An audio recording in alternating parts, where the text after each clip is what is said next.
Yeah, he's a good. He knows. He's good.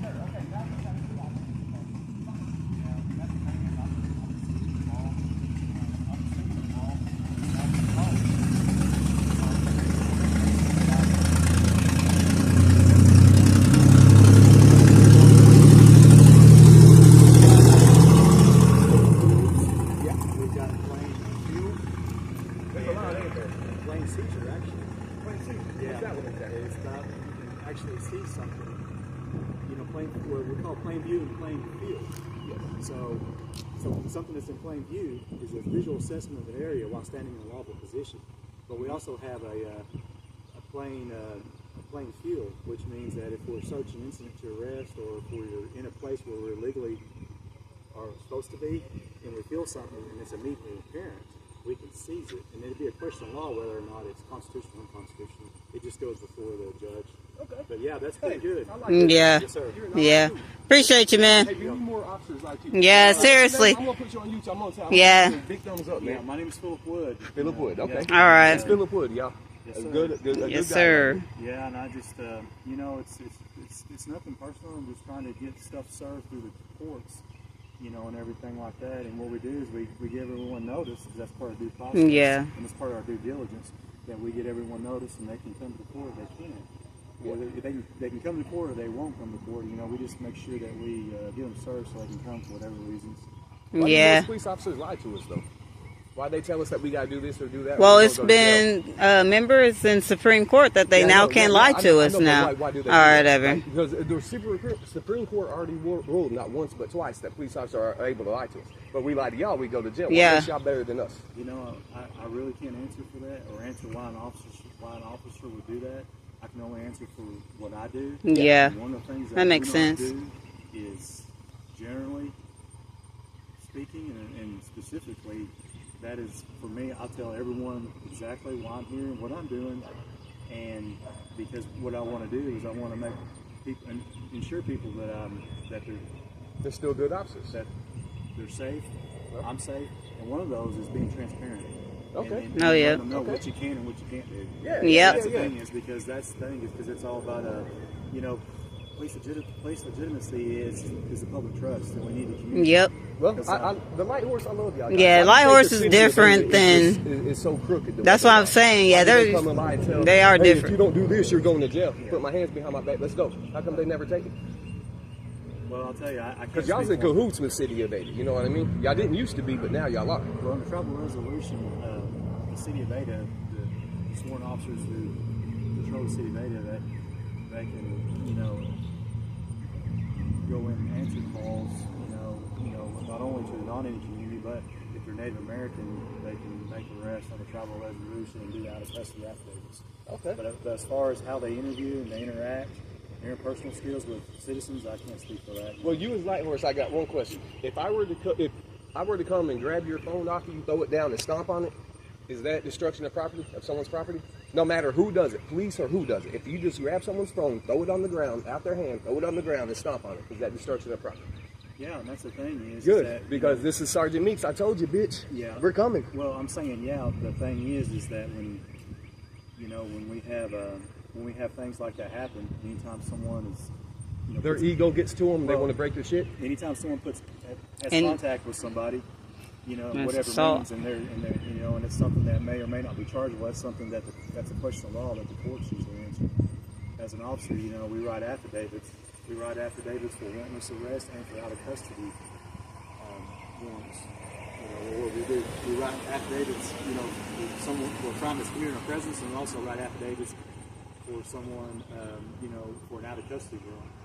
So, you know, it's really a circumstance that's case by case, you know, and you know, a lot of these things I can't speak of, a lot of the hypotheticals, you know. I mean, this is common sense that's, you know, destruction of property.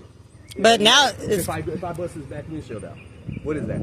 It's not mine, so I can't do that. but for the most part, now, all in all, it's guilty until proven innocent. Even though it should have been innocent until proven guilty. But that's just how it is. Like, that's basically what you're explaining. You know, every situation, it just depends. You're guilty until proven innocent. That's just how it goes. Unfortunately, it should have been, you know, innocent until proven guilty. But now, you know, it's guilty, and that's how it goes, case by case. See, So the funny thing is, I can get on the phone and call and say, this woman right over here just assaulted me with no proof, just saying it. You know what you're going to do? You're going to come and arrest her automatically, just because of word of mouth. Yeah. No proof. How's that right? That's against the law. You can't do that.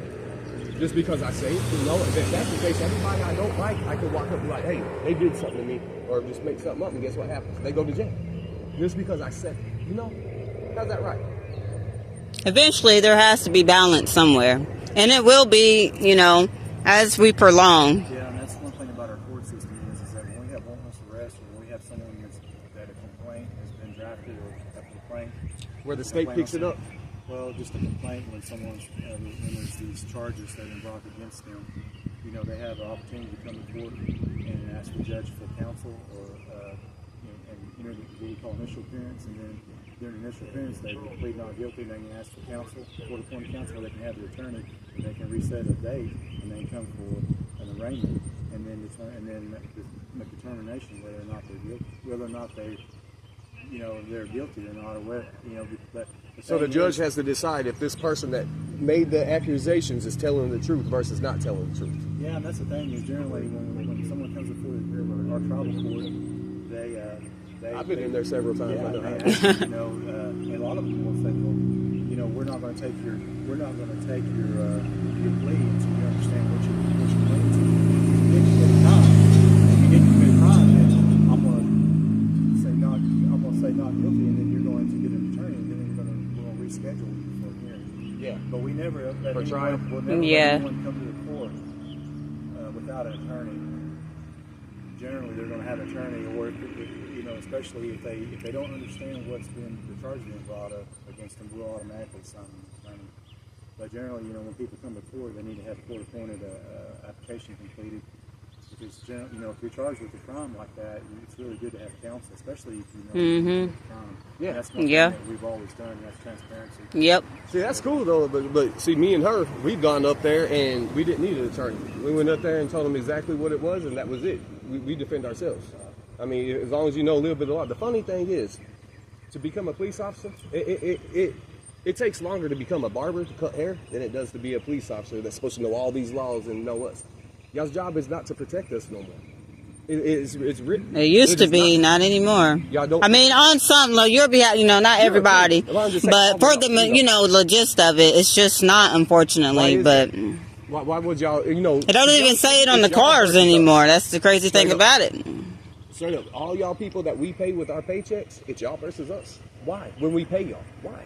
Well, the way I look at things, at least the way that I look at things and always approach the youth is we're servants to the community. Exactly. But nowadays y'all don't do good to the community. Not you. Not you. Just the majority of the police. The city of Dayton. But yeah, y'all's cool. Yeah. Light horses, y'all are way different than city for sure. For sure. The thing is that we have a due process equal protection. We'll make sure that everybody has a voice in police encounters. And they, you know, and give people dignity and respect. We have police encounters and make sure that they have voice. That's just place legitimacy, and it's something that all of our guys are taught because they all have training and, you know, to understand those ideas and execute them. Do you think y'all's trained long enough to be a police officer? Well, I'll tell you what, you know, that's a relevant question, you know, and I think. Let me ask you this: the First Amendment. What's the 5 elements of it? First Amendment. Yeah, wow. this is y'all's oath. Yeah, that's the very first one. What's the 5 elements? I've gone into the police stations, held up a $100 bill, said, if you could tell me all the 5 elements of the First Amendment, I will give this to you. None of them can do it. One cop has done it yet. Yeah, and that's something, you know. That's y'all's oath. Yeah, constitutional law and the First Amendment. You know, I brief cases on the First Amendment, and when we have the right to assembly, we have the freedom of press, we have the right to speech. You know, you take those 3, and you take all those, and you start breaking them down, and you know, and so the First Amendment was really. What's the other 2? The other 2? Yeah, and freedom of religion. Okay, press. there's 4. There's now you press. got one more. There's press, There's religion, speech. Yeah. What Press, religion, and speech. Come on. Yeah, and this is your oath, not mine. you're welcome to get out. Yeah. Oh, sorry, excuse us. We over here talking to the cops. He's cool, man. When I brief these cases, it's been a while, but I know that the ones that I was thinking about that come up to me generally was press, and freedom of speech and the freedom of assembly. Freedom of religion. Yeah, and then there was a religion. Then there's What's the fifth one? I don't know what the fifth one is. But okay, so how can you protect us if you don't know how to do the job? See what I'm saying? If you don't know the oath, how can you protect us? How can you protect us? Yep. When we are born, we are automatically protected by the oath, by our constitutional rights. So if y'all don't know them, how can you protect us? Absolutely. I'll be the first to admit that I didn't know all of them. But shouldn't you? Well, that's true. When I was in What's the 14th Amendment? When it goes mainly against minorities, pretty much. Well, the 14th Amendment is what we call equal protection and due process. The 14th Amendment is a constitutional guarantee that no person will be deprived of life, liberty, or property through arbitrary and unfair procedure. You're awesome. Yeah, I like you that's doing the 14th Amendment. Yep. Okay. Most people don't know that. Yeah, not a lot, but 90%, if that. And I say it's been a little while, you know, and I don't know everything, but one thing that I was taught during my undergraduate program right when I got my bachelor's degree in legal studies is that we always did not memorize anything that we could look up or that we could have right with us. So, Yeah, like Google it or whatever. well, we had it right there for us, but there's things that we had to memorize because we didn't have access to it. But yeah, the First Amendment is very important. It is. It's, you know, when James Madison wrote it, you know, and our founding fathers, that was. So is our Fourth Amendment. You know, you can't Yeah. trample our rights. You can't just walk into our house. You can't ID. It's the same as stopping ID state. There's no such thing. Our Second Amendment, freedom to carry. Yeah. Why are y'all so scared y'all was more scared of my camera than you are my gun? That's what's weird. Yeah. Why? Okay, just admit this one thing. When y'all go to training, they train y'all to lie to us, to manipulate us and trick our minds in order to illegally arrest us. They train y'all that way. I know for a fact. Right. Is that what, That's what I'm asking. I mean, that's how they train y'all, right? that is not the way that To I trick was, us, you know. That is not the way I was trained. But I'm old. Oh, okay. And I went through the academy. Oh, you ain't old. Yeah, I went through the academy in 1997. How old are you? I'm 51 years old. Holy No, shit. dang, that's So, crazy. Holy looking Yeah, I face. know. I've been doing this Wow. since 1995, you know. And What you been eating? When I went to the academy in 1997, you know, we weren't trained that way. I'm not saying that they're trained that way, right or wrong. The way I was taught is that we do take an oath, and then we do understand community relations, criminal investigations, patrol, you know, and all the cultures of ethics and all these things. But one thing that I do, that I've always done, is I never lie to anyone or never bluff them. I always tell them I can do this or I can't do this. Yep. It's your choice. Because, you know, if once you lie to someone, you know, your credibility is impeached for the rest of your life. I mean, how can you be a good officer to testify on the stand if you're lying to people? Yep. Because you don't have the credibility to testify. Well, you do. Do you agree if you were to pull Exactly. somebody over and give them a speeding ticket? Do you agree that they have the right to sign it or not without having to go to jail? Because when I sign something for you, I'm under contract with you now. I don't want no contracts with you. I don't want no contracts with Light Horse. I don't want no contracts with nobody. So I should have the freedom to be able to contract myself with who I want to without having to go to jail for it. I got the ticket. Leave me alone. You got my name. I don't have to sign nothing. Why? Why do y'all take people to jail for not signing the tickets? I don't want to contract with you.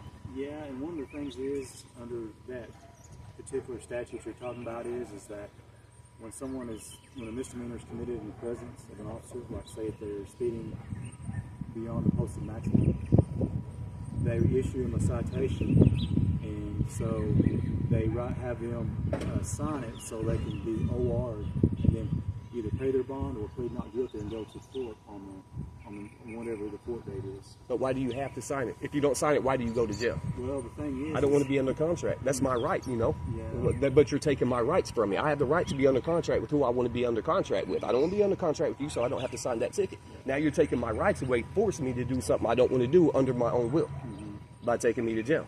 Yeah, and generally, you know, I understand what you're saying because I have the right to do what I want. You know, this is America. Yeah, when I was a municipal police officer, we would tell people, we're releasing you on your own recognizance. By signing this doesn't mean is not an acknowledgement of guilt. It just means that you'll promise to appear on this court date. Well, don't y'all got it on camera? Why do you need my signature? You got it right there.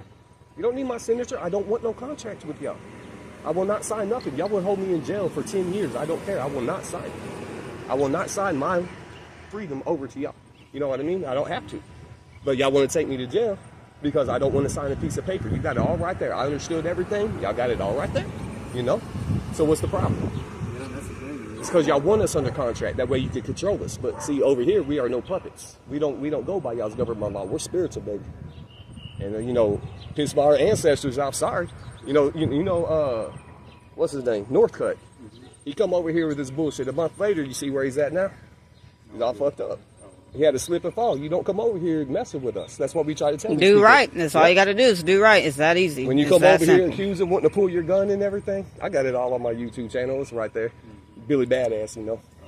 But he got ran off and now he's eating through it too. Not my problem.